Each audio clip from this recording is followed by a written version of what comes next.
Exodus chapter 20. Imithetho Elishumi. Ithi ke yona xa ithetha itopic yakhe imithetho elishumi. Ingose xolisikelele mina nithi Exodus chapter 20. Yeah, minor heading. Verse 1. Uthixo wawathetha ke onke la mazwi. Kubani othetha la mazwi? Uthixo. Kubani thina esikhonza yena? Ngubani? Yesu esimamkeleyo nangomoya oyingcwele. So ngubani lona wawathethayo la mazwi? Uthixo.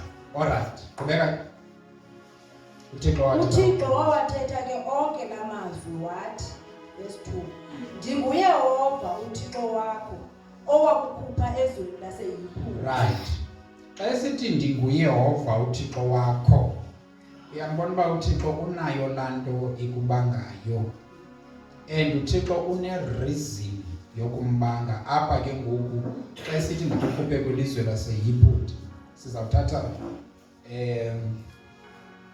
uSirayeli andithi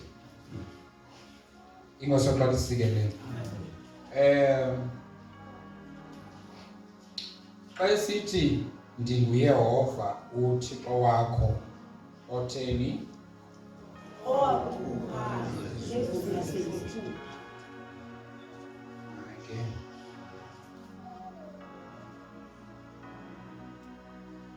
Alright. Uthi ndinguyehova uThixo wakho owakukhuphayo phi? Ezweni laseYiphutha.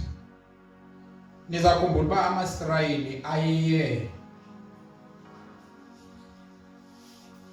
athinjwa, in fact enziwa izicaka ngamaYiphutha ne, aphila impilo ebengangi angaphila yona, nobani bengenazathanda xa benophila laa mpilo babeyiphila, just because babecakaza phantsi kwabanye abantu. Nayiva le ngasoqalisikelela. Right. Xa usisicaka awenzi le nto uyithandayo, ndithini? Wenza le nto ethandwa ngomnye umntu lo wena usisicaka kuye. Athi ke uYesu xa ithetha le ndawo athi lowo ukhonzisiweyo kuye, lowo utheni umthobeleyo nokumthobela utheni ukhonzisiweyo. Kubani uthetha le uPetros. Ndiyayithanda le nto uba xa ubize igama elirong uvele uyiva uba hayi le nto ayidibani le. Ndithe athi uYesu vele ndiqonda uba ayibonakali ngoluphi olunye uYesu. Uzoqalisikelela. Lowo utheni weyisweyo nguye, ukhonzisiwe nokhonziswa nguye. That is lowo uthe xa ethetha into wamkela yona wenza yona, then ke ngoku wena uye waba sisicaka sakhe. Andithi? Now thina sinethu yiphutha, siye thina sathinjwa kwilizwe, kaloku sasezalweni sithe tye singcwele. Andithi? Sathinjwa nathi kwilizwe lobumnyama ngongendawo, then sazifumana sisoyisiwe nguSathana, sakhonziswa phantsi kwakhe. uThixo unebambo ke ngoku kuthi kuba sonke sisindisiwe, not unless ke ukhona umuntu owazalwa sindisiwe wakugcina ukusindiswa kwakhe ekuzalweni kwakhe kwade kwangoku. Uba uyayazi uba ukhe nawe ingqondo leyo yanegqwalo, wanokuxoka, wanokuthini, kwathi wafuneka uba wamkele uYesu ukuze uphinde ubuyele kwi-normal senses, it means ubukhe wasesonweni, then emveni kwangoko wabuya wamkela uYesu wakhutshwa elizweni laseYiphutha. Andithi? Then ke ngoku uThixo unobambo lo unguye okhuphule elizweni laseYiphutha apha kuyo. Alright. Qhubeka. Ndinguyehova uThixo wakho owakukhupha ezweni laseYiphutha, endlini yokukhoboka. Kulapho bulikhoboka khona. Verse 3. Uze ungabi nathixo bambi ngaphandle kwam. Now ndikubila kubunikwa imithetho khona. ibikwenza ukutshabalala ithi kube phi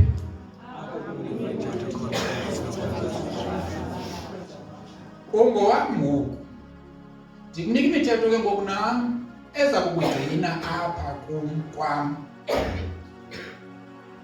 kwakwam nakwakwam kukho imithetho yapha kwakwam andithi ngenkabe loo nto leyo yes uthi ke ngoku ndinguyehova uthixo wakho uzithini wena ungabi nabo ke abanye uthixo ngaphandle kwam ngumthetho wakwathixo lo unikezwa nguthixo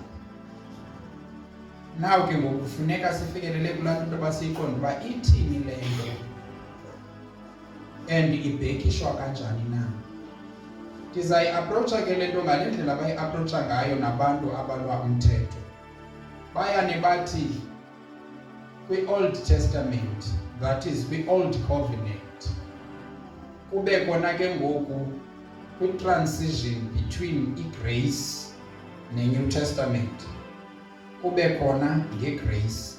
Funeka siyijonge ke ngokuba iye yathini yonke le nto kwezi zihlalo zithathu. Ngamanye amazwi kwiTestament endala kuthiwa ngomthetho ndingeyova uthixo wakho wakuba kwelizwe ziyiphuthi ungabi nathixo wabantu phambi kwakho. Andithi phakathi kwe-Testament endala ne-Testament entsha kulapho ke ukumuvayo from i-Testament endala kusuka kwi-Testament entsha lixesha likaYesu eli. Andithi kuthiwani apha then ngexesha lobabalo, that is kwi-Testament entsha completely. In fact uyesu nayo kwi-Testament entsha, but abanye bathatha ngoba nguphambi komnqamlezo nomva komnqamlezo. Zonke nto bubuciko nje babantu ayondibhalwe eBhayibhileni. Qha ke ngoku xa uphendula into eseyithethwe kubuciko babantu kufuneka uyiphendule ngokobuciko babantu, nawe okanye xa uzama ukuyijonga kufuneka uyijonga ngokobuciko babantu, because yonke le nto iba bubuciko bomntu. Right, kaphinde kwi-Isaiah chapter 45. Chapter 45 verse 5.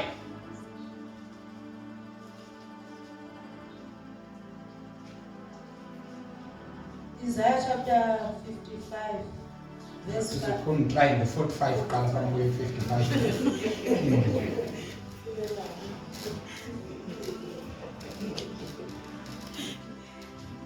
Isaiah chapter 45 verse 5. Ndinguyehova, akukho umbi, akukho thixo ingendi. Imake xa isithi ndinguyehova uthixo wakho, uIsaiah yena uyayi-amplifya le nto ithi ndinguyehova uthixo wakho. Uthi thetha ukuthini? Ndinguyehova njena, akukho thixo, akukho umbi uthixo aphinde umfumane ngaphandle kwam. Uthi uIsaiah uthe yona nto ithethwa yile nto ithi ndinguyehova uthixo wakho ithetha ukuthi ndim uthixo futhi akukho thixo ngemnye. Qhubeka ke qalele kube akwazi uqhubeka. Verse 4. Uze ungazenzeli umfanekiso oqingqiweyo. Imakalu simqulu Isaiah. Verse 6. Kaphinde ngo-verse 5 uIsaiah. Verse 5. Ndinguyehova, akukho umbi, akukho thixo ingendi. So akukho thixo ingendini. Kukhona komnye uthixo? Usinyanyengo ngothixo? Why nisithi ayingothixo? Abantu besikhonzo asingothixo? Ngokwale sense ndinguyehova uthixo, akukho thixo, akukho umbi ngaphandle kwakho. Nindivile? Yes. Now, uthi ngo-46 yena, I mean u-6 verse 6 kaIsaiah.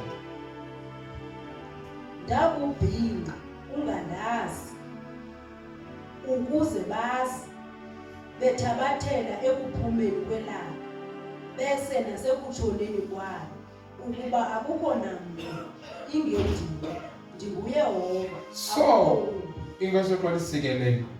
So oyena mntu ukususileyo wakuthwala ndim, futhi ndikuthwalele ukuze bonke abantu bazi uba indlela endikuphethe ngayo ndakwenza ndakuqoqosha ngayo akukho Thixo unokwenza ngale ndlela. Siyana sitsho thina sithi abazali bethu khange bakwazi ukusiphatha ngendlela uThixo asiphathe ngayo, ngoba abanye bakhe babhude bathi umzali wakho nguThixo wakho lowo. No, akanguye naye. Siyabazi uba ngabo basifeyilayo basifeyilileyo ngamaxesha amaninzi, nditsho abazali bethu. Akhupha kungakhange ucinge khona, akuthengise kwiindawo umele uba uthengiswanga kuzo umzali wakho, ngosekhona isikelelo. Akunika izinto akaziyo uba ziza kulimaza umzali wakho, ngosekhona isikelelo. uThixo sozazenza izo zinto ezo. So ke ngoku ufuna wazi uba ndim uThixo, akekho umzali wakho ayinguThixo, umzali wakho. Mhloniphe njengomzali, end of the story. Kodwa akanguye uThixo, kangowokukhonzwa ngowokuhlonitshwa, kodwa uThixo yena ngowokukhonzwa. Kwasekhona isikelelo. Neighbor le? Neighbor le? Kwasekhona isikelelo. Kafundisele. Ndingumenzi wokukhanya, umdali wobumnyama, umenzi woxolo, umdali wobubi. Kule ndlela ndiyiyo ndinguThixo, akho nto endingayenziyo. Ukuba ngabana ndiyaqonda uba it will be graceful okanye abalukubabalu kuwe uba ndakho ubumnyama ukuze uqonde into yoba uko kunzima ubumnyama ngokuze uphinde ukhanye uthi Thixo ndisindise, ndiza kukusindisa ndikunike ukukhanya. Ndiyakwenza ukukhanya xa kufuneka ndikwenzile, kwenze uba ndikubonise into yoba akekho omnye uThixo kuyo. And siyamazi ukuthi uThixo uyakwazi ukwenza ukukhanya, ubumnyama bube mnyama, abantu bahambe esithokotokweni sobumnyama.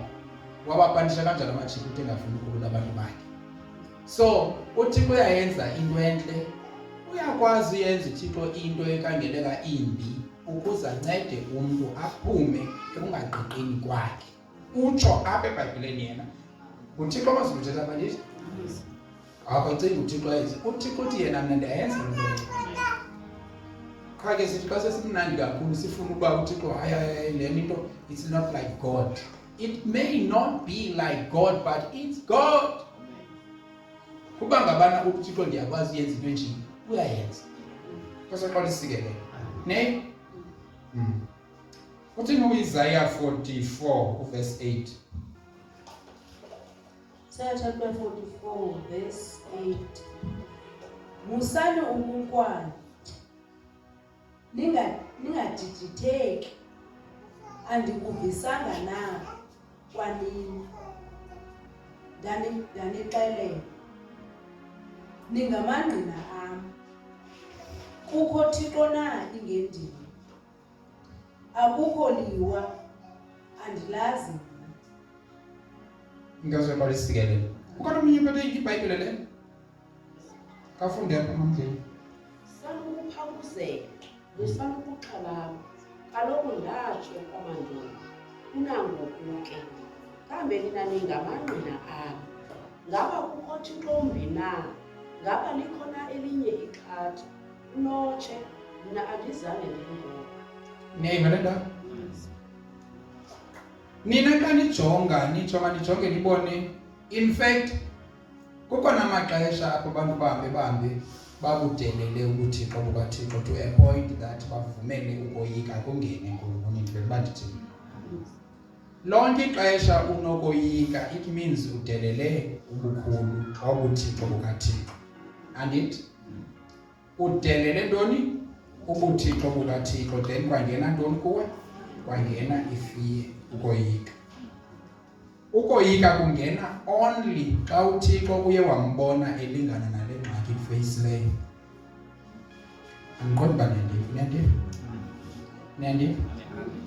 Uba ngabana unento yoyikayo imeko ethile, kungoba uthathe uThixo wamenza wangaphantsi okanye walingana nale ngxaki kufeyisileyo. Then ke ngoku kuyanyanzeleka into yoba uyoyike le ngxaki, ngoba uThixo wakho umweyishe kuyo, wambona kuweyisha le nto kakhulu kunayo, ibe le nto ikhangeleka iyinto etshalenjayo. Ukuze kungabikho fear, kungabi naloyiko, ubone uThixo wakho engaphezulu nakweyiphi ingxaki, ohlangabezana nayo. Then ube nalanto ke ngoku once kuphuma ifiye ngenxa yoba wena ubone uThixo omkhulu, uyana ke ngoku uthethe boldly njengoPawulos uthi ndinako ukuzenza zonke izinto uba ndilapha kuKristu. Uthethe njengoDavide uthi uYehova ngumalusi wam, ndiyakoyika ntoni na.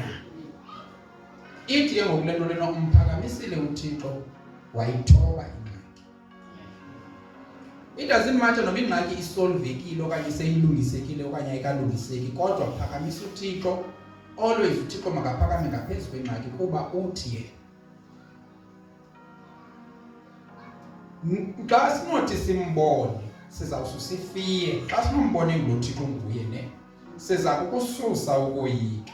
Uthi ke kwabasuse ukoyika bangamangqina akhe. Kuba xa esithi akho Thixo ngenye ngaphandle kwakhe, nyhana kekho ngoba uyazazi ubani bendike ndasengxakini ibendidala uba ndibe noloyiko. Kodwa oye wandihlangula wandisusa kule ngxaki nguThixo. Aninawo amangqina amna okanye ningamangqina amnina, aninawo. Uthi uzibele ingqina likaThixo ube uthathe ezi principles zikaThixo zokuba uThixo ungaphezulu kuyo yonke ingxaki endifeyisana nayo. Ukuze uginywe sisigulo ubone uThixo engaphantsi kwesi sigulo, isigulo sinamandla ngaphezu koThixo, then isigulo sikuginye ke ngoku. But uba ngabantu ubone uThixo ngaphezulu kwisigulo, isigulo sindanda ngaphantsi kunoThixo, uthi usibone ingathi sibhoksa wena, uthi noba ungandibhoksa mna kodwa uzimenza uThixo lo wam yena, then ndiyayazi into yoba ekugqibeleni nguye ozovuma. Uthethe njengoJob othi ndiyayazi bekugqibeleni ndiza kumbona umlamleli wam, ingayinguwumbi inguye ngqo. Abepiceke zonke izibanazo. Niyibona njani? So uthi ke ngoku uThixo ukuba ngabana niye nabanalo attitude nasusukoyika, ukoyika nokwesusa xa niphakamise uThixo, then ningamangqina amnina ngoba nizibonile izinto ndizithethayo elizweni zisenzeka kuni. Atsho buze ke ngoku kwaba bantu bamele baba ngamangqina akhe. Mna ndithi akho Thixo, kutsho uThixo ke ngoku. Mna kundim ndithi akukho Thixo, nithi nina nithi khona. Andibonanga mna, nimbona nini? Nivele ndayishe. Kapende ifoni. Ngoba ufundile namhla kwako. Ngoba nale yakho iBhayibhile yathi musani ukunkwanda, ningadiditheki. Ningoyiki, qhubeka. Andikuvisanga na kwanini, ndanixelela ningamangqina am. Kukho Thixo na ingendimi? Akukho liwa, andilazi. Akho liwa futhi mna ndithina? Andilazi ke mna. Once athixo engalazi balikhona na elinye iliwa wena ubulazi balikhona, yena ushiyeke sithi hayi mna ndilazi. Uba wena uyalazi lakwaziwa nguwe ke. Niyaqaphela? Mna ndithatha into yoba umntu oye wandithatha ndiyile nto ndiyiyo uba nento ethi kuye ngaphakathi. Akekho omnye uThixo ngaphandle kwakhe. Niyabona njani?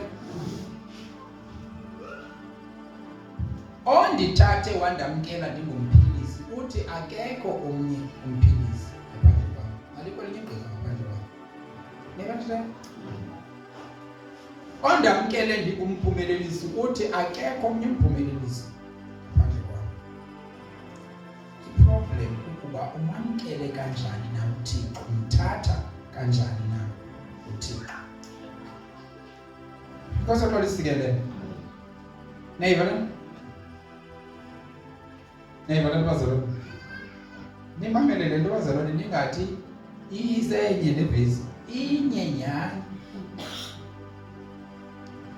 Singayithatha awa apha kuyo kuba kufuneka siyicacile uba xa sithi uThixo ndinguThixo, ze ningabi nabo abanye uThixo ngaphandle kwam. Yintoni le nto injani? Yintoni liza kusicenga uba simazi into yoba akho omnye uThixo ngaphandle kwakhe. Because into kufuneka sifikelele apho sizivayo uba sicengakele sithi thina uThixo mnye uThixo, akekho omnye uThixo ngaphandle koThixo. And ayikho enye into enokuziphakamisa ngaphezu koThixo. Ngesoqala isikele. Niva le? Niva le bazalwane?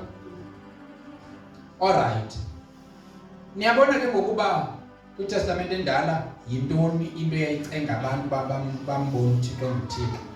Bathi noma bayizimfazweni bazi into yoba noba ungubani na awunangohlula xa ndihamba noThixo wam. Kuba akekho omnye uThixo. Ndiyababona uThixo benu baseSefavayim nabaphi nabangobhali nabangobani, kodwa uba lo wam uThixo kunje ngale ndlela uIsaya ambeka ngayo, ungaphezu kwabo bonke abanye uThixo. Niyaqaphela? So uba siyi-approacha ngale ndlela yoba okay, ngoba kwiTestament endala nansi into yayibacenga bona ibenzebene. Niyaqaphela? Kuyana kuthiwe ke ngoku sikhululiwe emthethweni, mna andikudingi ukukhululwa kule minyani ndiyivayo. Nike nive loo nto leyo kuthiwa asikho phantsi komthetho. Niyaqonda uba ngumthetho lona uthi seningabi nabo abanye uThixo ngaphandle kwam. Kum ayisengomthetho, i-life, kuba kaloku emveni koba ndisazi isizathu soba ndithi akho omnye uThixo. Jonga iyakhosta into yoba uthi abantu benqula izinyanya uthi akho zinyanya. Ngoba bona hayi mayitheni loo nto. Hey. Uyaqaphela? As if isinyanya sinento sinokwenza, but xa usazi ukuba akukho sinyanya, akukho Thixo ngaphandle koThixo, utsho njena uphumle bathi ulalekile, yho bethuke bona amagqumi ubajonge bayagquma. Hayi ndinoThixo mna nguye yedwa futhi akho sinyanya, sinawundenza nto. Uphinde ubuye ubajonge umthweni umuntu akogqirha, uyazivana lo. Uyaqaphela? Andithi alikho kodwa alinawundenza nto mna, because ndinoThixo omkhulu ngaphezu kwazo zonke ezi zinto. Uba persuaded ukuya nokucengeke uthi emveni koba ufikelele ekugqibeni, then uzithethe zonke ezi zinto. Uba usagonja-gonjeka xa kufuneka uthe akho zinyanya, nqala ucapise manje uthi ngamanye amazwi sikhona mani. Kama ndizimele ngelithi ndinamcapisa bayo. Iyona nditshoyo phaa kuwe ngaphakathi sikhona, heyi ayike ndilinge nditsho. Uba kodwa igqirha lenzima libukhali igqirha, ungathethi njena ngalo. Ubuthi hayi ndisithetha nje uba ke andifuna uba offender unnecessary. Yazi ngamanye amaxesha ke sebenzisa amaqhinga. Ukholwe into ethile, uzogquma usebenzisa amaqhinga ukuzenza ngathi awuyikholwa kodwa uyayikholwa. Ndiyaziva uba ngathi ndiyathakatha. Uthakathelwane sinzini. Uthakathelwane. Uyaqonda? Ndiyalandeliswa. Kutheni ulandeliswa njengoku? iBhayibhile ithe xa usindisiwe ulandelwa zintsikelelo, okanye ke uthi uyalandeliswa ngentsikelelo.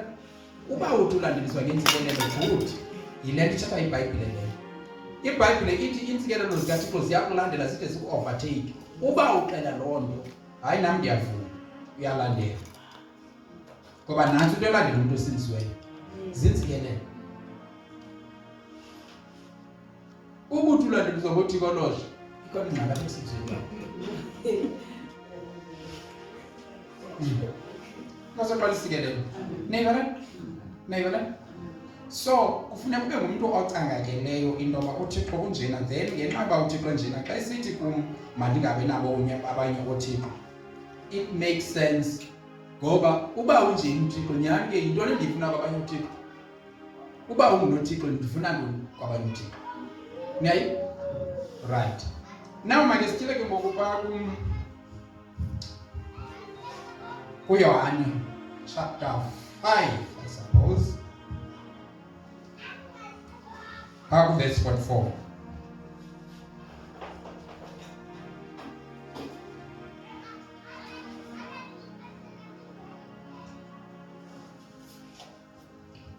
Yohane chapter 5 verse 44. Lingathini na ukuba nako ukukholwa nisamkelela uzuko omnye komnye nje nini? Yes ke lona ne. yes khona ningathini na ukukholwa lisamkelela uzuko nje olisamkela uzuko nje na omnye komnye andithi nibe uzuko lona luvela kuThixo yedwa ningalufuni mamelane niyayiva le ndawo andithi uthe uThixo ze ningabi nabo abanye uThixo ngaphandle kwam ne naw ke ngoku uIsaya ucenga ucacisela abantu into yoba why kufanele uba ungabi nabo abanye uThixo ngaphandle koThixo. UYesu ke ngoku ucacisa kwalento inye naye uthi niza kuyikholwa kanjani nalento into yoba uThixo nguye yedwa uba ngabana niyamthanda nozuko oluvela kwabanye abantu. Ngala xesha ungafuni ukuthi akukho sinyanya ngenxa yoba uhlele ebantwini bezinyanya ufuna ntoni? Ufuna ukuthanda ngabo ngoba uthetha lento bayithethayo. Ngamanye amazwi usherisha uzuko lokuthi akukho Thixo ngaphandle koThixo kuba usafuna uthenga ubuso baba bantu. Uthi uYesu ku-impossible njengoba uthi uyikholwe ke ngoku le nto ukugqibeleleyo ukubusa kwazi uthenga ubuso bomnye umuntu. Ngamanye amazwi ngokaYesu uthetha le nto uyithethayo umele le nto umele yona qha ungamkhathaleli omnye umuntu kuba ngabane nakakabikho convinced uba uThixo nguye yedwa okhozo. Wena yima kuloo ndawo umazi into yoba uThixo nguye yedwa, otherwise uba ukholo lwakho luntlantu mbini ufuna nokukholisa abantu ufuna nokukholisa uThixo, sorry for you, awunawukwazi ukholwa. Nivile bazalwane, ningathini na ukukholwa? Ngoba kaloku nifuna uzuko olusuka ebantwini, andifuni olusuka kuThixo onguThixo yedwa. Andithi xa esithi onguThixo yedwa uthini? Uthetha uverse 3 ka-Exodus othi ndim uThixo ndedwa kuningabi nabo abanye uThixo. Xa esithi uThixo ningabi nabo abanye uThixo uthetha into yoba nguThixo yedwa. So uYesu ngina le nto into yoba uThixo unguThixo yedwa, but ukuba ngabana niyalifuna nozuko loba ndonqena udanisa ifemeli yam ayimntakabawo angakhala umama uba ndingangazi ndizo-athenda le nto apha ekhaya, angakhala umakhulu and umakhulu sekufutshane ekufeni ndiyazifuna iintsikelelo zakhe as if uThixo akanazo yena. Iyaqaphela? So it means usafuna uthenga ubuso babanye abantu.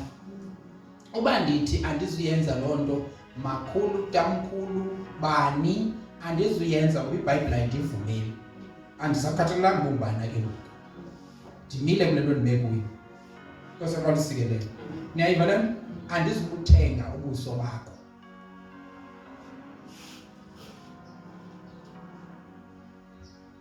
Ngosekwalisikelela. Niyayiva le nto? Iyakwazi umuntu uceba ngomakhulu uba makahamba esingcwabeni ngexesha umele uye enkonzweni awuyisho isingcwabo inkonzo ungathini makhulu uba kuthiwe khange ndiye kwesi singcwabo yo ndiyayincama inkonzo ndiyayiqabela hayi ndithatha into encinci isingcwabo qha into encinci siyakwazi ukuphesifeyida uphume enkonzweni kodwa hayi ndaske ndiyincame kaphinda ndiyifumane inkonzo anyway esingcwabo sona siyogqibela wengcwatya kuwe kanye lo mntu uyazi loo nto uyazama uyithethela le nto mandiye kamubuza konakala nto xa ungayazi singcwabeni okanye ke nithi le ndlela ndicinga ngayo abnormal. Ngiyaqabela ndenza umzekelo ne andiblame abantu abasezingcwabeni ukuba bakhona andibazi, but ndithetha le nto ithi uyakwazi into yoba uforfeite le kaThixo into ngenxa yoba ufuna ukwenelisa abantu. Ndingatsho ke bazalwane into yoba seningaphindi niye ezingcwabeni. Niyasazi uba si-flexible nathi xa ngabana umntu enesingcwabo kokwabo siyakwazi ukuthi hayi mayirivese inkonzo kwenza uba siyoathenda nesingcwabo sakuloo bantu. Niyayiqaphela into ethi siyakuonarisha uyokhala nabakhalayo. Ndenze into abaningayi-misinterpret le nto niyoyithetha ngenye indlela nangakhange ndiyithethe ngayo. Ngoba ndiyayazi uba kaloku into ziyamisinterpretwa ushumayele ebantwini. Asina-problem naloo nto leyo. But suphakamisa izinto ezingezinye ngaphandle koThixo. Kaloku uThixo nguye yedwa onguThixo. Nguye yedwa ophakamileyo. Akafuni enye into ezawufika izenze uThixo apha kuthi sibhaqe sesikhonza yona. Uthi uYesu, naw ningathini ukuyikholwa ke loo nto leyo uba uThixo nguye yedwa onguThixo? Uba ngabana niyalifuna usuku elisuke ebantwini. Ofuna yiva le question? Nyamba nombuza eyona nto ethethwa nguYesu ithi uThixo nguye yedwa onguThixo. But ke ngoku niza kusokola ukuyikholelwa le nto uba uThixo nguye yedwa onguThixo, akukho Thixo ngemnye ngaphandle kwakhe. Uba ngabana niyamthanda nosuku elisuke ebantwini. Hayi, ndifuna ukwenelisa ifemeli, ndifuna ukwenelisa abantu basekhaya, ndifuna ukwenelisa ii-in-laws, ndifuna ukwenelisa ii-outlaws, ndifuna ukwenelisa. Niyayiqaphela? Niyayiva le? So izawuba khona ingxaki, kukhona apho uzawuma khona, kukhona apho uzawugqiqwa khona. Awuzumazi uba uThixo nguThixo. Xa kufuneka ufikelele kubantu uba umazi uba uThixo nguye yedwa onguThixo, kukulaa nto ke ngoku kufuneka uthi apho uthi mandiye khona kulapho ndizaya khona. Nice uza uThixo xa usithi ndifuna ukuya endaweni ethile athi sukuya ke kule ndawo. Bakhona babazii-forfeit inkonzweni ababefuna imitshato luhandi nakwazi ungayi kulo mtshato. Yho, olo xesha lo uphinga uthi phakathi ngokumnandi bona mtshato. Unondazi ubona ndiduda sikwayo. Nabo behambe yo hayi ngeke anqila zilelo yintloko umzalwane. Ayo andithi uzuphumelela enkonzweni nakwazi. Nikabe nembona uba ukhonzile ngoku uyibone ibhetele le nto kunoThixo. Seningabi nabo kweli uThixo and uba ngabani niyaluthanda uzulu. Hayi kaloku aba bantu bandimemile enye into ndim umntu odla babethele impapathela nomngeleni. Ngoku ndingathini? Hayi kuyanyanzeleka ndiye mandiyovela. Hayi mandiye bazalwane ngaske ndibuye ndinibone abana bazalwane ba nene ndabuya ndinibone. Uthi ngamanye amazwi uyayibona le favor uzamuyenzela aba bantu, ubenzela i-favor to a point. Ithi iBhayibhile uzawusokola ke ngoku kumkhola uThixo kakuhle enguThixo onguye kuphela. Uba ngabani nazo ii-favors wazenza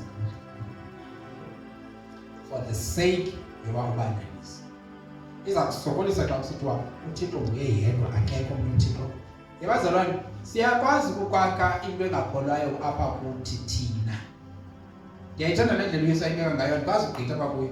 Siyakwazi thina ukuthi ukholo, iBhayibhile isixelela into yokuthi uThixo unjini, sakhe into engakwazi umkhola uThixo, yakhiwe sithi. Uthi uYesu, ekungamazi uba uThixo akho Thixo ukuba ngabanye ngaphandle kwakhe, akho omnye uThixo ngaphandle kwakhe, sithi ngokusuka sifune into ifavor kubantwini okanye sifune ukwenelisa abantu.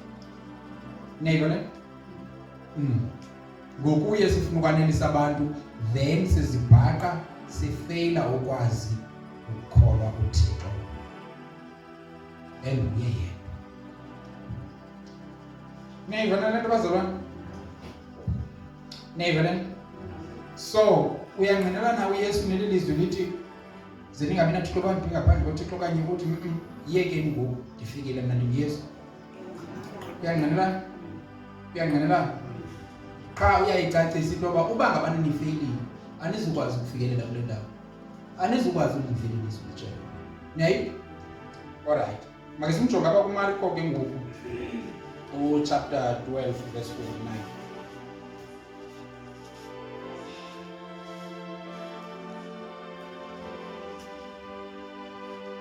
Marko chapter 12 verse 29.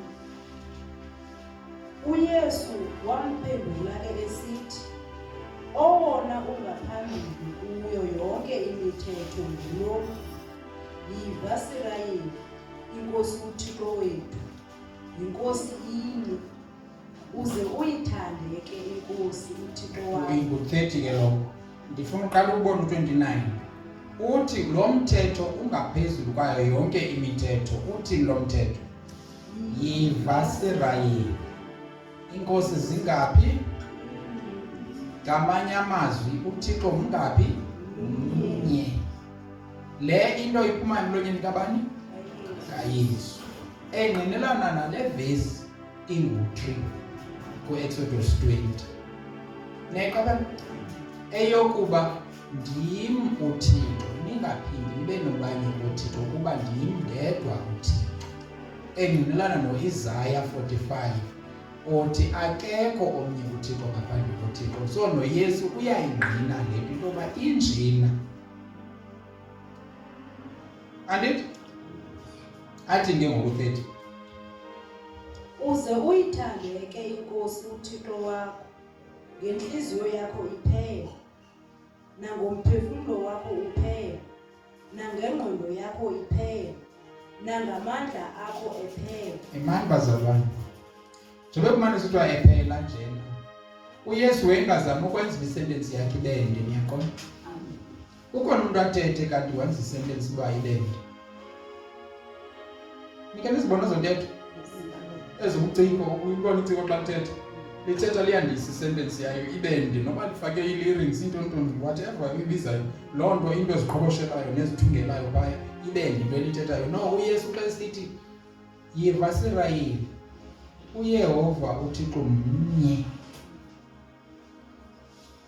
Then ubufikelele kule nto uzukhumbule ke kuYohane 5 uba uthe ukuba nine-problem yokufuna uthandwa ngabantu anizukwazi uyikholelwa le nto. Then uthi ke ngoku mnye, ubufikelele kule nto ukwazile ukuyikholelwa le nto uba mnye, uze ke ngokumthande kanje. Ngantoni? Ngenhliziyo yakho yonke iphela. Imani bazalwane. Asazoyileqa la ndawo tu. Umthande ngantoni? Ngenhliziyo yakho iphela. Niyayiqonda iBhayibhile bethi onke amathende obomi. So mthande ngale ndawo yonke ubomi bakho ubazi busuka kuyo. Inhliziyo yakho yonke iphela. Umphefumulo wakho wonke uphela yintoni? Ukufa okanye ukuphila. Ngamanye amazwi mthanda uThixo to a point ukuthi ndingafa uba kufuneka ndifile ndikhonza uThixo. Or ndingaphila uba uThixo uthande uba ndiphile.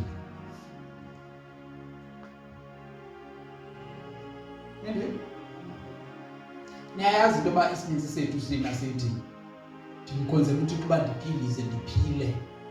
Iyanqaba xa kufuneka uthe ukuba ufuna ndife ndimkhonza ndizawufa.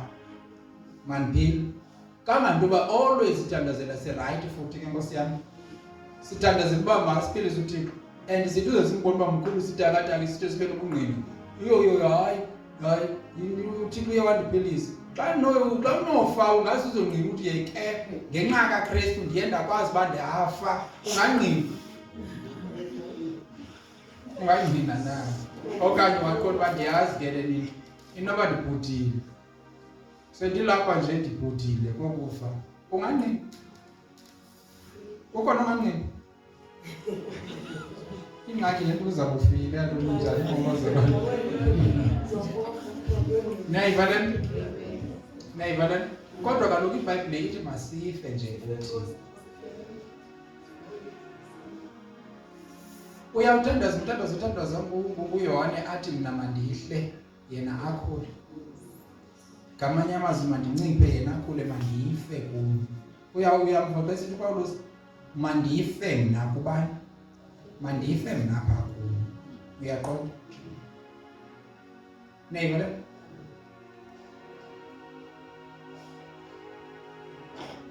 Because le nto imenza ukuthi ungathathi yena indawo into yoba siyaphila nathi. So sithi mayikhule yombini. Mayiphile yombini. Uyabona uba ngabana usenabo ubuntu. Ufuna udibanisa ubuntu nobuThixo mnye umuntu owayenelungelo lokwenza loo nto leyo athi 100% man 100% God. uYesu yedwa. Wena awunalo ilungelo loyenza loo nto leyo. Kuwe kunyanzelekile ipercentage yobuntu bakho ngoba ubuntu bakho obube bebumosha bokukhupha uThixo yehle kakhulu kwenyuka idegree yobuThixo bukaThixo ukuze uphile impilo yosindiso. Nendweni Nindivile? Ngosoqala isikelele. Neighbor le. So ithi ke ngoku mthande ngenhliziyo yakho yonke andithi. Umthande ngantoni? Ngomphefumulo wakho wonke. Xa umthanda ngomphefumulo wakho wonke, it means ukuthi uba ithi ndiyaphila, uba ithi andizukwazi ukuphila kodwa ndisekukhonzeni uThixo, then it doesn't really matter. Neighbor le. Ngobani othi xa ethandazela ukuphila akuthandazele to a point afike kwindawo ethi yes ndiyamazi uThixo ngumphilisi, but if ke ukuyiqabelena umuntu othandaza ahamba afuna uliyeka ukholo atsho ahambe ayongena kosiyazi ayongena emagqirheni nikele iqabelo loo nto nithi kodwa beqale ngokholo yena neqolo sifuneka ukuthi hayi kodwa sheme bemthanda uThixo ngoba ixesha elininzi beme ngokholo. Uphi ngoku sesekholweni? No. Ikwashini umke kanjani ekholweni? Lo muntu kangabe nayo into ethi uThixo uyakwazi ukundiphilisa. Mamelani bazalwane, mamelani indlela uShadrach, Meshach noAbednego abayithethe ngayo le. Jonga kumkani. Look at us. Asizukukhonza uyeva. Batsho kumkani useyicaphukile already. Asizukukukhonza thina.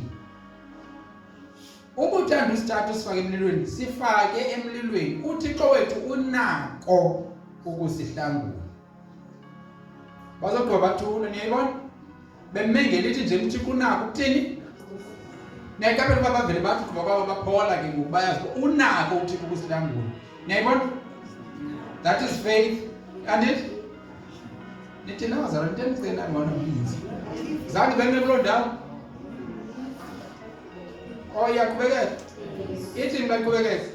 Kodwa ukuba uthe akasihlangula simazi uba unako.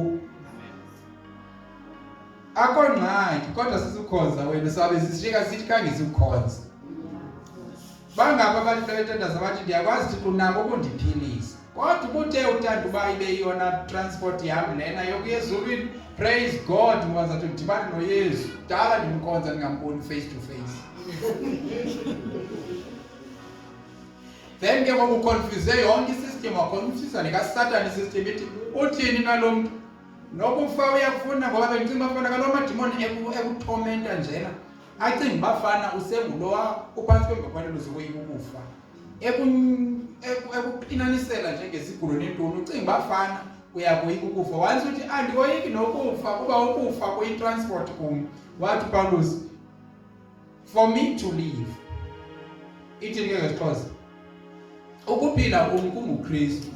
Andithi ukufa kona kuyinzuzo. Nayikabela le. So ke ngoku umconfuse uSathana kule ndawo uthini ke ngokubethela kanje? Uthi ufuna uphila? Hayi uthi ukuphila kungoYesu, then uyaphiliswa ngoYesu. Aphinda ukufa kuyinzuzo. Hey, even noma ndiye ndazama uba mandimbulale lo muntu ndizaphinda ndimnike inzuzo again. So usheke cinga ndimnike iphi ke ngoku? Mave ndiyeke lo. Just because lo muntu akakathali lona. Uthi uba ngabana ukuthi yamazi uThixo yena uyakwazi uyenza le. But what? Uba kayenzanga. Ndivuka ezulwini sithi hallelujah. Kafika. Nayibona? So ke ngoku nasekuthandazeni kwakho upeniki. But ndiyayazi into yoba xa uthandazela ukukhalimela ukugula. Especially kungasuki uThixo, khalimela loo nto iphuma. Ngegama likaYesu. Niqabe. But uthi mafana uSathane uza kuresista kwenzela uba wena udawute uThixo ngenxa yesigulo. Mxelele into yoba ukufa kwam kodwa ndiyakuYesu. So ndi-escape yonke enye intshutshiso ubusenayo etasini yakho. Ne? Pastor isikelele. Nayibona ngesifunde iVerse 30 ne. So uthe mthande ngenhliziyo yakho, umthande ngomphefumulo wakho, umthande nangantoni? Imani bazalwane. Nangantoni? Yazi bakhona abantu abangafuni abazibeka emthunzini ingqondo zabo. Abangafuniyo ukucinga ngoThixo. Xa usithiwa ngengqondo yakho iphela kuthetha into yoba into eninzi ekufuneka uyicingile siyazi uba awunothi ucinge nguThixo oko kufuneka ucinge nge-rice echayo at some stage xa ixesha le-right lokucinga uba iyatsha ke ngoku ne kuyafuneka ucinge ngentontoni ekufuneka uziphekile nentontoni yaqonda nokuba kwawufuneka uthi uphuma kwakho esikolweni uye phi yonke loo nto leyo but zinendawo yayo ixesha lakho elininzi cinga ngobuthixo bukaThixo then ezi zinto uzazifumana into yoba xa uzama ucinga ngazo kulula ukhawuleze uyifumane i-answer kuzo. Yazi bazalwane uba ngabana iingcinga zethu bezi-80% about ubukhulu bukaThixo sawuzive kuthiwa kumzekelo depressed. I-depression unezinto ongakwazi ukuzisolva,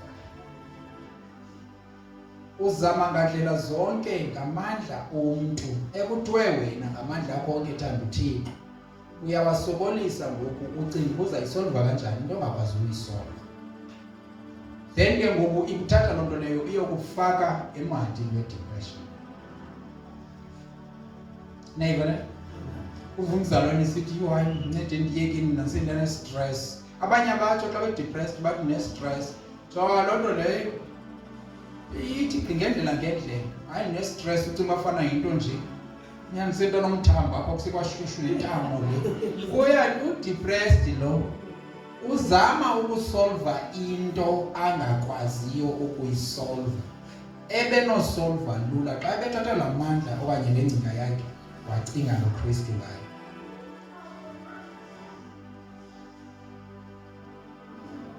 Ngasixolisiwe nayibona yazi xa ngabana kukhona into ekustressayo kunefoni ngoku sekumnandi ukho neefoni ezikwazi ukukhala kilikiti ifoni yayiringa xa kudala ingaculi ngoku ziyakwazi ucula ziyakwazi uthetha into ziyakwazi nothetha intshumayelo ke ngoku ebishunyayelo ziyakwazi nothini once uvuba andiyazi le nto ndizuleza kwentloko faka intshumayelo efonini yakho okanye ufake ereyidweni yakho ithethe intshumayelo ikuba yonke le nto ungakwazi ukuyisolva. The next thing xa yo kanene bendicinga ngento hayi mani le nto ngayisolva kanje ugqibekile neba i-problem thina sifuna ucinga ngale nto yini nkosi yam ucaba ndade ndithini ke kanti esi sikolo ndizasifumana okanye sisifumana no sendicinga nje sawucinga nje ucingana nabe sendicinga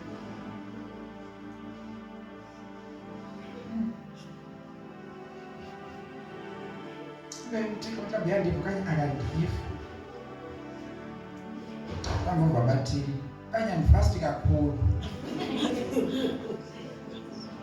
Uyabona ngoku ungene ekuzigwebeni ngoku ke ingxaki yam kungafazi ewe kona qha bendike ndatry aske intloko yam ngathi iyadedela ndaqonda uba ndiyaphethe ndiyakhulula kwaye ndithini ke ucinga ukubana yinto ezawusolva le problem nayo lena ndithi iBhayibhile yona ithe thanda uThixo ngantoni ingqondo yakho yonke. Usokolisa le ngqondo kumele uba uthanda uThixo ngayo ngoku ujonge ezinye izinto ngayo ucinga ezinye izinto ngayo ongazuzisolva. Niyabona ndithethayo? Niyabona ndithethayo? Hayi mane ndifika kudala ndabana and kudala ndiyathandaza ibe ngathi ithe gogomono le nto iyaphinda iyavuka ithi ndathi ndithi gogomono kanti akuthiwana umntu uyathandaza uyahlangulwa kuphela le yam into yintoni igogomalalayo nje yona yaqona kumele uba awucingi ngokugogomala kwento yakho ucinga ngoThixo okwaziyo usolva zonke izinto kuphele kuloo ndawo ndiyamazi uThixo wam uyakwazi kodwa uba athi awangayenzi loo nto ngesizathu esaziwa nguye I don't care kodwa wena Sathane ndizokukhonza kwazokwalisikelela neyibona so mthande ngengcinga yakho yonke nangantoni nangamandla akho ephela nangantoni bazalwane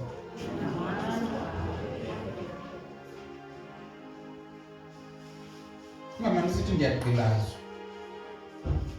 Ukuba ngabana wenza into uThixo athi yenza yona, yenze ngokuzinikela ngamandla akho etheni ephela. uThixo ufuna uyenzile le. Yazi mhle umuntu othi xa eyenza into ayenze, as much as uba embi umuntu othi xa senza into ayishiye ingagqibelelanga. Niyandiva wazalwana?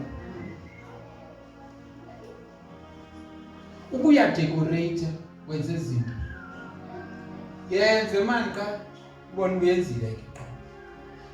Yabona? Nathi xa sijonga, this is beautiful man, intle. Niyayibona? Uyenzile umntwana. Niyaqabela? Notice iphinde kwayona ubona ngathi kekelo. Ngathi ibhluko le ishiywe phezu kwebhedi. Icinga uba andiyazi kodwa le nto indlela engahleleka. Uyabona? Mayivele icwale uyibone into yoba yeyi, le nto lena icwalile ihleli nje ipholile. Ithi nayo ndenzile. Andithi binjena ke lena ne. Qha ndithi even noba wenza izinto ezinjengezi yenze into ithini?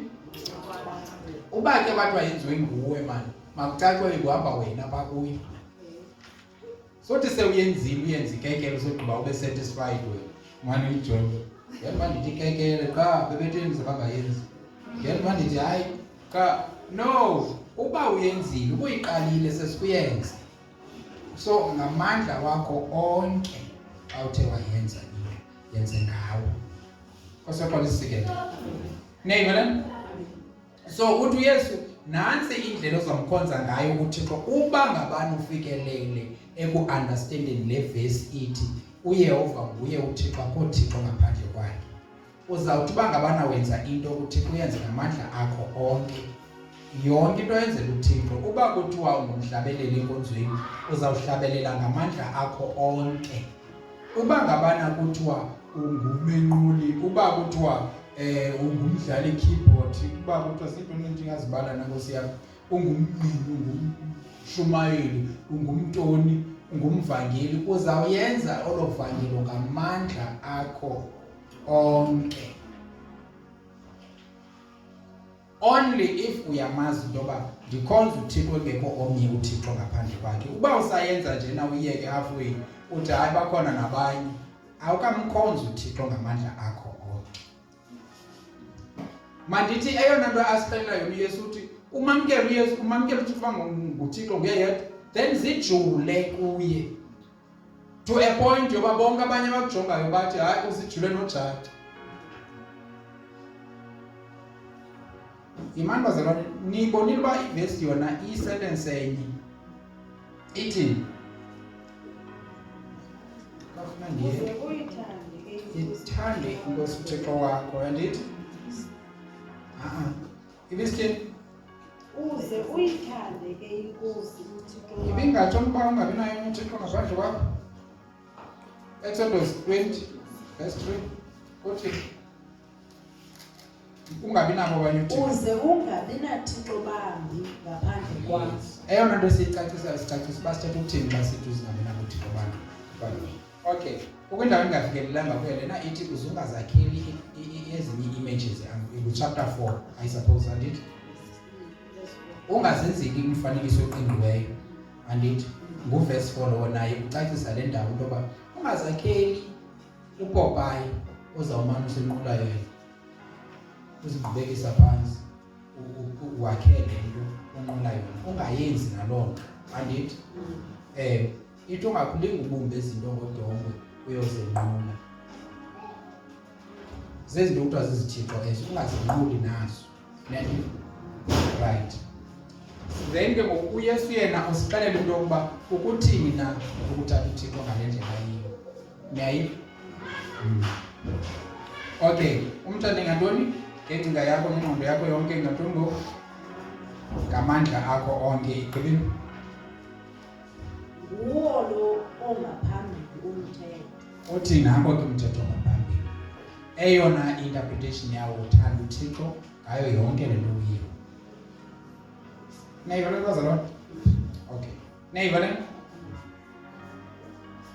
Xa ndifundile nje ke ngoku uYohane 14:23 siyeka ukuva uba uYesu yena uyibona kanjani le nto yalo mthetho. Yohane chapter 14 verse 23. Waphendula uYesu wathi kuye, ukuba umuntu uyandithanda, woligcina ilizwi lam, wothi ubawo amthanda, size kuye sihlale naye. Vile bazalwane? Boils back to intoni? Ilizwi likaThixo. Uba ke umuntu uye wazigqiba ukuba uyamthanda uThixo uzawuthini? Uzogcina ilizwi lam. Uwagcina ilizwi lam othi uyamthanda uThixo. So sawutuze nathi sikubona uba uyamthanda uThixo, sikubona uba lo muntu uyamthanda uYesu. Niyayiva ke? Lastly, ubaba lo uthini lona? uPaulus yena ke uyabavumele ubaba lo le kwizinto zonke. Samane sijonge into yoba oweGrace uthini ke yena? No, yekani loo nto leyo, yekani into yakudala le iTestament endala. Sanuzisokolisa ngayo. Athi namaKorintiya okuqala chapter 8 verse 4.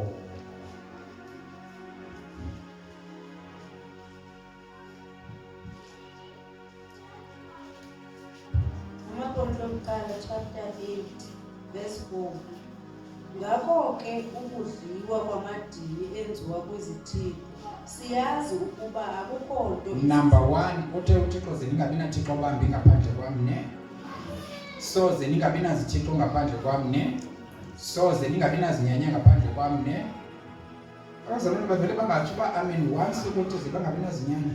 Mamelani bazalwane, ithi iBhayibhile ningabi nathixo bambi ngaphandle kwam ne. So ningabi nazinyanya ngaphandle kwam. Isinyanya kaloku uThixo wakho into omkhonzayo. Siqale sayicacisa le nto yoba into okhonzisiweyo kuyo ifika ke ngoku irepresente uThixo ukuze kaloku kube khona enye into engenye. Le nto ikhonzayo yile nto kumele ukhonze uThixo endaweni yayo ne. So ke ngoku ningabi nabo abanye uThixo. Bakhona abantu abangamkhonzi uThixo lo simkhonzayo kodwa bakhonza ntoni? Izinyanya. Niyaqaphela? Bakhona abantu abangakhonzi uThixo kodwa bakhonza izithixo. Andithi? So ke ngoku sifuna ujonga ke ngokuba yena uthini na. Uthi ngokubhekiselele kumadini enzelwe izithixo okanye izinyanya. Into edala ndithi xa ndithetha ngezithixo ndithi izinyanya is because nina ningamaXhosa anizenzi izithixo mostly, especially kule ngingqi yethu. Xa indawo yezithixo ithathelwa zizinyanya. Kaloku xa kucaciswa le ndawo ithi ningabi nathixo bambi, ithi kuverse 4. Khandifundele uverse 4 kaExodus. Ningabi namfanekiso. Uze ungazenzeli umfanekiso. Yintoni lona? Yintoni umfanekiso oqingiweyo? Sisithixo. So isithixo uthi ke ngoku since ndim uThixo ningabi nasithixo ne. Nibonile? uThixo uzikhompelisha abantu mos abangafuni ukhonza uThixo, abafuna ukhonza enye into baye bakhonze ntoni? Izithixo. Andinamfanele bendisisokolisa ke apha ndithetha ngabantu abakhonza izithixo, bavele bakhonza izinyanya aba banini bona. So that is why xa ndithetha ngezithixo kufuneka ndihambe ndiyothetha ngezinyanya. Ukuba kaloku isithixo somntu omnyama sisinyanya. Ababumbi dongwe bona, lunqabile udongo lwezintsuku. Ababumbi kwanto bayikhonza iba ingekho madam. Bathi zizinyanya zabo. Nazo isithixo sabo bona, ne? So ke ngoku xa ndisithi endaweni yesithixo ndithi sinyanya, it's because abona abantu bathathe isinyanya basibeka phambili. Uthi ke ngoku Paulus, ngokubhekisele qhubeka ke uthini? Ngakho ke ukudliwa kwamadini enziwa kwizithixo. Ngakho ukudliwa kwamadini enziwe kwizinyanya. Siyazi ukuba akukho nto isisithixo. Siyazi into akho nto isisithixo, akho nto isisinyanya. Kubantu ozitshoyo ndithi siyayazi loo nto leyo uba ayikho. Akandinona nale vesi ithi akukho thixo ungomnye ngaphandle kothini utsho naye uthi ayikho loo nto leyo. Uthini ke ngoku? Siyazi ukuba mnye kwaphela uThixo. Akangqinani nale ithi uThixo mnye le ibisitsho nguYesu. Mnye uThixo, uba uThixo mnye then akekho omnye uThixo. Uthi ke uPawulos siyayazi le nto injini. Niyaqaphela? Siyayithini? Siyayazi, ayiyonto esisathi sifuna uyifundisa ubinjena, siyayazi injalo. Then athini ke ngoku? Siyayazi ukuba mnye kwaphela uThixo, akukho umnye. So uThixo mangaphi? Now uthini ke uPawulos ke ngoku yena? Uthi no, la verse ayisekho right. So ngamanye amazwi neGrace ithi siyayazi into uThixo mnye. Siyayazi into bakho sinyanya. Kaloku andithi iGrace yona iyasititsha. Siyayazi futhi into yoba azikho izinto ezinqulwa ngabantu. Uba ngabana wena usindisiwe kwaye but usenento yokokuba zikhona, it means kusafuneka ke kushunyelwe ubabalo apha kuwe oluzakwenza uqiqe into yoba azikho ezinye izinto ezikhonzwayo. Into ekhoyo mnye okhoyo uThixo. Nazo ezinto nivile lo mthetho bazalwane. Khanive nawo kusithiwa ke now xa kusithiwa ke ngoku xa sithi abazalwane sikhululwe emthethweni so asikho phantsi komthetho uba kwatsho kanjani. Do you need uba ukhululwe kule nto kule nyaniso? Okay, do you need uba ubotshwe ile nyaniso?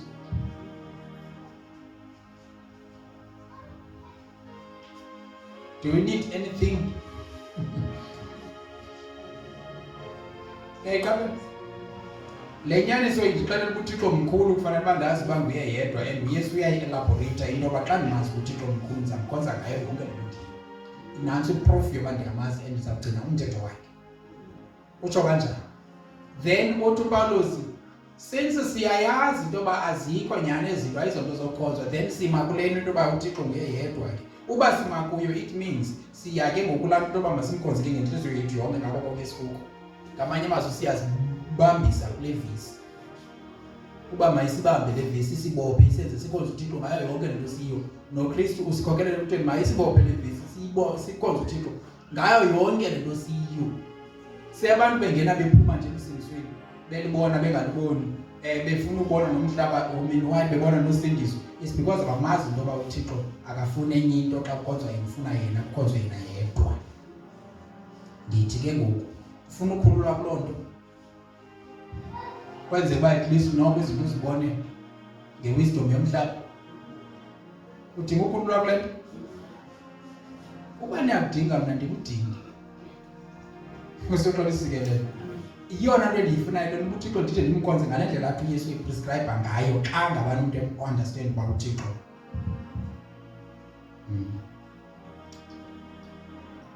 Niyona nje?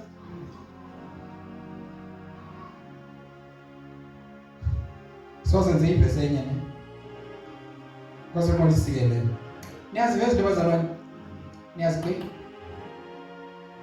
Umuntu wanoyo xa sithi ayenze loo nto leyo eyona nto esikhuthaza yona make simkhonze uThixo ngako konke esikuko sinikezele kuye sibhokoxe yonke into esiyo apha kuye uba siyamazi into yoba akekho omnye uThixo saphinda simkhonze ngaphandle kwakhe. Kasoxola isikelelo. Amen. Owenzi